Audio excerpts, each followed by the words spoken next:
Salut salut, bienvenue sur la chaîne. Aujourd'hui je découvre pour vous Shadowrun Crossfire, c'est fait par Catalyst, c'est sorti l'été dernier 2014. C'est disponible pour l'instant en VO, c'est un jeu de deck building coopératif dans l'univers du jeu de rôle Shadowrun. Je vais y arriver, c'est la fin de journée, on est un peu fatigué. Et ça vaut dans les 50 € à peu près, 50 $. C'est en VO par contre pour l'instant. Mais là, je sais que c'est en cours de traduction par Black Book Edition, ceux qui ont traduit Pathfinder. Par contre, je sais pas quand ça sort en français, peut-être fin 2015, début 2016, on l'espère, parce que c'est quand même un très bon jeu, même s'il est très très très très très dur. Alors, comment expliquer ce Shadowrun sans y jouer? Parce que le plus simple, toutes les explications que j'ai faites et quand j'ai fait découvrir le jeu, j'ai joué directement en même temps. Moi là je vais vous faire une vidéo pour voir ce que comporte la boîte de base et puis vous expliquer brièvement les phases. Je ferai je pense une vidéo, c'est même sûr, pour que vous puissiez voir comment ça joue. Une vidéo d'explication de jeu en direct lors d'une mission lambda classique, comme ça vous allez pouvoir voir les différentes phases. Donc dans la boîte on a quoi? On a 4 missions, donc voilà, hop, qui ont des particularités. Alors c'est pas slivé, hein. Moi j'ai slivé ça parce que je suis un grand maniaque, mais ça vient sans sleeve ni quoi que ce soit.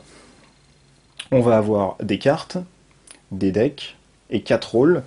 Chaque rôle en fait va avoir des cartes numérotées. Donc là déjà, tac, ça n'a rien à faire ici, hop.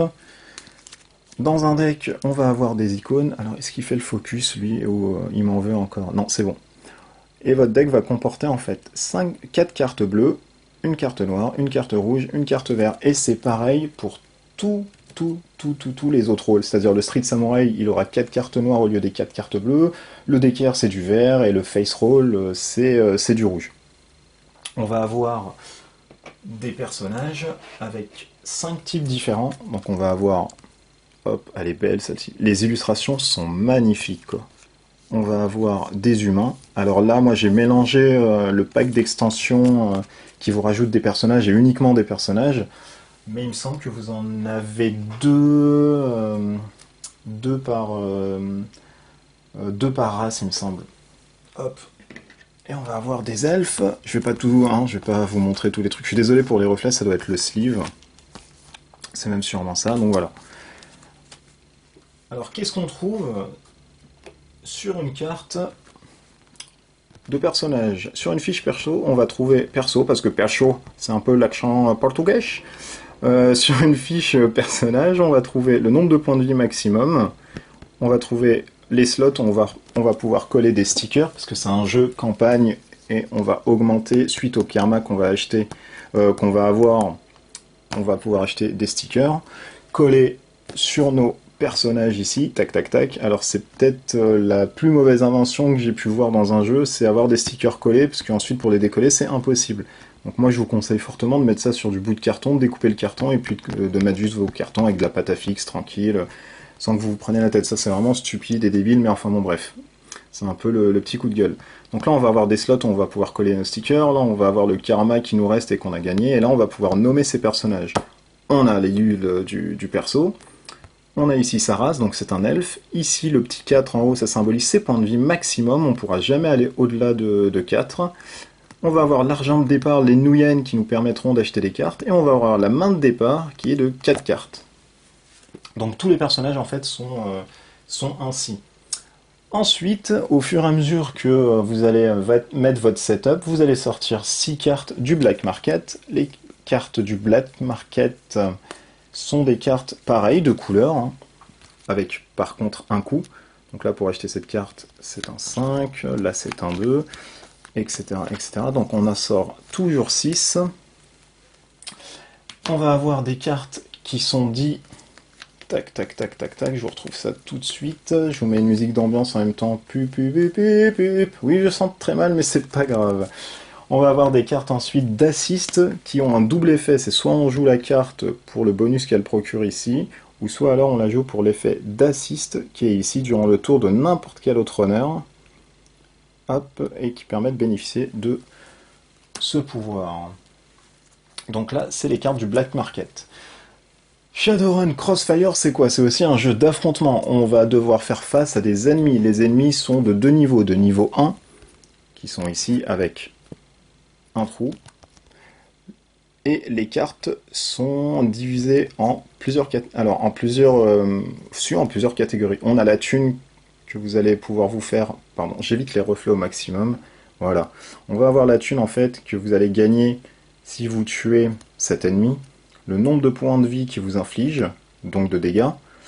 Ses points de vie en fait, je vais y revenir tout de suite. Et ensuite, sa caractéristique. C'est-à-dire que si il est détruit, il fait ça. Dès que vous le flippez, donc dès que vous le révélez, il a cet effet, etc. etc. Donc là, c'est propre à chacun. Et puis son type, donc humain, tech, chaman, etc. Là, on a ses points de vie. Et vous allez me dire, mais qu'est-ce que ça veut dire tout ce charabia? On comprend rien du tout. C'est-à-dire que là, pour lui infliger un point de vie, et c'est partout pareil, il faudra par exemple jouer 3 cartes unicolores, c'est-à-dire du rouge, du bleu, du vert, ce que vous voulez. Pour passer à ce niveau, il en faudra 2. Ici, par contre, il faudra obligatoirement une carte rouge pour pouvoir infliger un dégât rouge. Ici, 2 cartes. Ici, une carte noire. Et ça, c'est vraiment le cœur du jeu, en fait, où vous allez voir qu'il y a plein de combinaisons par rapport à certains obstacles. Donc ça, c'est les obstacles de niveau 1. Ils sont pas tellement durs, par contre, il y en a qui sont ultra balèzes, même dans le niveau 1. Donc on va trouver voilà, des cartes, tout ça c'est du niveau 1, on va trouver des cœurs, les illustrations sont juste magnifiques, c'est assez impressionnant. C'est peut-être tiré du livre du jeu de rôle, je pense. Donc les connaisseurs me diront si... Alors, il n'a pas fait un focus là-dedans. Est-ce que si je zoome, il fait son focus? Ah yes, tac. Donc voilà, donc ça c'est les cartes de niveau 1. Donc voilà, c'est vraiment, c'est hallucinant quoi. Elles sont hyper belles quoi. Hyper bien foutues. Donc ça c'est les cartes de niveau 1. Et ça c'est les cartes tac de niveau 2. Donc c'est des mecs un peu plus up, plus puissants, plus de combis. Voilà, plus de symboles à faire, un peu plus chiant. Parce que vous l'aurez compris, dès que vous allez prendre un rôle, il est plus spécialisé. Le mage, c'est plus dans du bleu, donc lui, il pourra faire face aux ennemis bleus, le rouge, etc., le vert, etc., le noir, etc., et j'en passe, etc. Donc c'est le jeu, en fait, c'est ça. C'est un tour où vous allez essayer de buter des obstacles qui font face, en fait, à votre personnage. Parce que si vous jouez vos cartes et vous n'arrivez pas à infliger la série ici de couleurs, votre personnage se prend directement les points de dégâts qui sont alloués sur l'obstacle et vous prenez directement vos dégâts. Arrivé au critique, vous êtes mort, la mission est échouée, c'est le mal, vous avez perdu votre run. C'est pas totalement ça, je vais y revenir. Et on a aussi les cartes Crossfire Event, comme si le jeu n'était pas aussi dur. On va avoir plusieurs... Tac, tac, tac. On va avoir plusieurs symboles. Ce symbole-là, ça veut dire c'est un effet continu pendant tout le round. Un round est constitué en fait d'un tour global de tous les joueurs. C'est-à-dire si on a 4 joueurs, on tire une carte au début de la phase, les 4 joueurs résolvent leur phase, et ensuite on tire une autre carte. Donc c'est une carte, c'est pas une carte par personnage, c'est une carte par tour en fait. Donc ce symbole c'est continu. Le petit symbole ici, c'est le crossfire. Ça veut dire que s'il y a 6 cartes dans la défausse ou plus, on fait à la fois cet effet et cet effet en plus. Tac, donc là pareil, on a du crossfire. Là on a le symbole time bomb. Dès lors que cette carte avec ce symbole arrive dans la défausse, on fait l'effet directement qui est appliqué. Donc voilà, laisser les cartes dans la défausse, c'est des fois... Enfin, laisser les cartes à la défausse, des fois, c'est un peu le mal. Donc voilà, ça, c'est les événements. Et vous avez l'ensemble, en fait, du jeu ici, avec des tokens. Donc on a les crédits, on a le tracker dommage. Tac, donc ça, c'est le dommage. Ça, c'est des Nuyen qui vont de 1 à 5.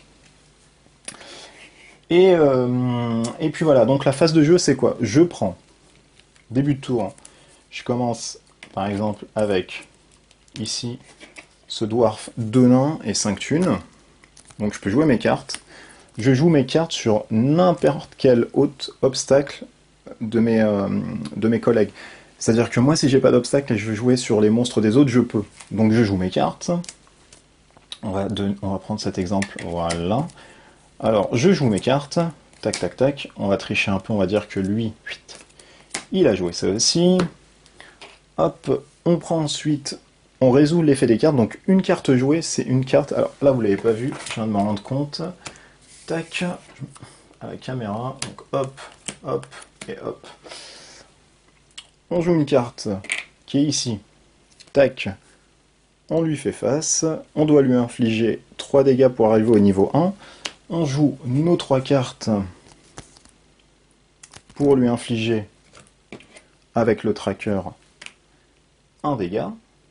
Tac, donc 1 point de vie en moins. Les cartes qui sont jouées vont directement dans une des fosses. Ensuite, c'est le tour de l'ennemi qui, lui, nous inflige les points de dégâts qui sont ici. Donc il nous inflige 2.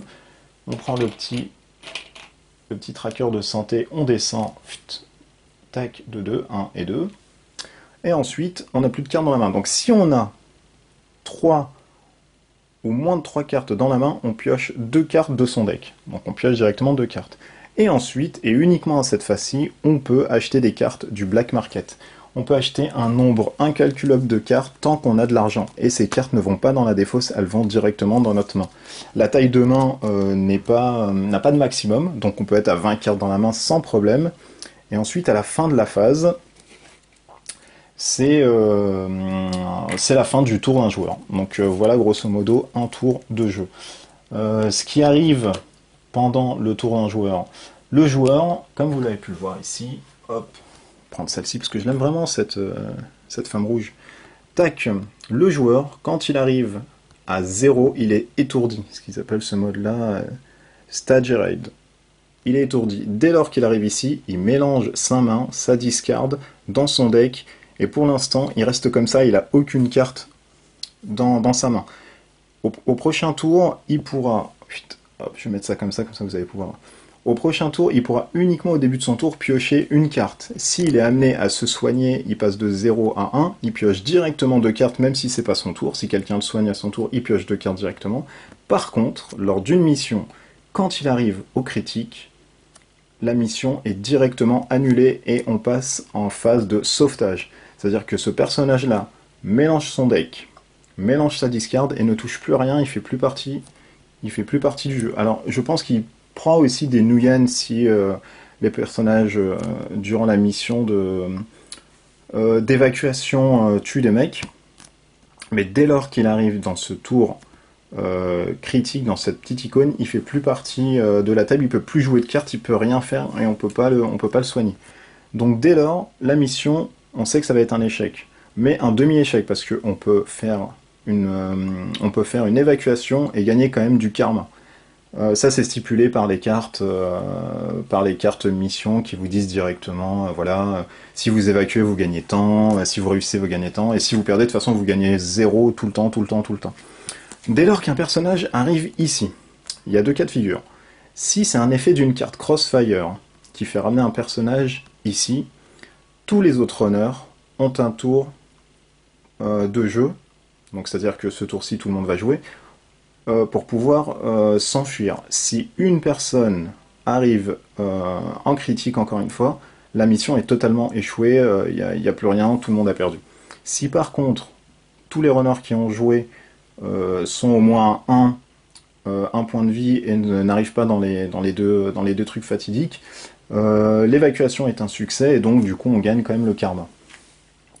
Autre chose, si pendant le tour une personne arrive ici, on rejoue un autre tour, par contre le petit truc en plus, hop, c'est que la carte Crossfire va directement en dessous du paquet événement et ne sera pas dans la discard. Donc ça c'est un truc qu'on fait dès qu'un mec arrive aussi en critique.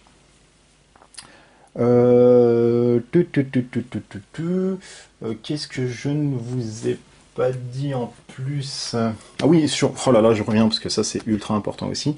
Dès que vous êtes étourdi, donc vous avez plus de cartes dans la main, machin, à votre tour de jeu, vous piochez une carte, vous pouvez jouer des cartes. Par contre, vous ne piochez pas si vous êtes toujours en 0 étourdi. À votre phase de pioche, si vous avez 3 cartes ou moins, vous ne piochez pas 2 cartes. Ça, vous squeezez directement et vous ne pouvez pas acheter de cartes aussi. Ça, c'est ultra important. Par contre, vous pouvez recevoir de la thune, ça, il n'y a pas de souci. Mais vous pouvez plus piocher quand vous êtes à 0 et vous jouez en fait qu'avec une carte. Donc autant dire, voilà, c'est juste vraiment pour faire partie du jeu, parce qu'avec une carte, vous faites, grosso modo, vous faites rien du tout. Est-ce que j'ai tout dit? Oui. Est-ce que j'ai oublié des trucs? Très certainement, c'est même sûr. On va passer à une partie dans une autre vidéo. Moi, je vais vous montrer un petit setup à 2 joueurs ultra rapide. Donc voilà, je pense que j'ai dit l'ensemble d'un tour de jeu, comment ça joue, comment on fait, etc. C'est Shadowrun Crossfire, c'est un jeu de Catalyst Game Labs. C'est du coopératif Deck Building Games. C'est en VO. C'est du 50 euros, grosso modo. C'est sorti en été 2014. Il y a une extension de dispo qui rajoute que des personnages pour le coup. Et il y en a une autre de prévue qui rajoute des personnages, il me semble, légendaires. Alors je sais pas du tout, je me suis pas attardé dessus, je sais pas ce que ça rajoute en plus sur des kappas. Et c'est de 2 à 4 joueurs, ça je l'ai dit. C'est bientôt dispo en VF, c'est en cours de trad, donc la sortie, je préfère vous dire très prochainement. Et puis voilà, donc j'espère vraiment avoir fait le tour. Si j'ai oublié des trucs, de toute façon ça c'est même sûr. Avec cette chaleur on oublie tout. Donc du coup je vais faire une partie et je pense que ça va être plus clair pour tout le monde. Là ça vous a donné vraiment une vue globale de ce qu'il y avait ce qu'il y avait dans une boîte. Et si c'est fait pour vous ou pas. Donc voilà, moi je vous fais des bisous et je vous dis à très vite. Ciao ciao.